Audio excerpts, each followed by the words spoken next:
R Stanley என்று சொல்லுகிற ஒரு ஊழியக்காரர், அவரை ஒரு பெரிய மூத்த ஊழியக்காரர் ஒரு 5-6 பேர் வைத்து இன்டர்வியூ எடுக்கிறார்கள். அவர்கள் கேட்கிறார்கள், குழந்தை பருவத்திலே நீங்கள் விசுவாசத்திலே வளர்வதற்கு என்ன காரணமா இருந்தது என்று சொல்லி.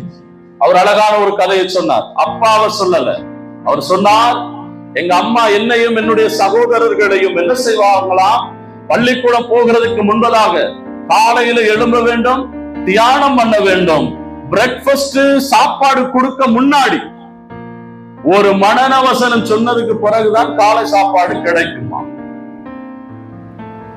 பள்ளிக்கூடத்துக்கு பல தடவை பசியோடு போயிருக்கிறோம் என்று அந்த ஊழியக்காரர் சொன்னார்.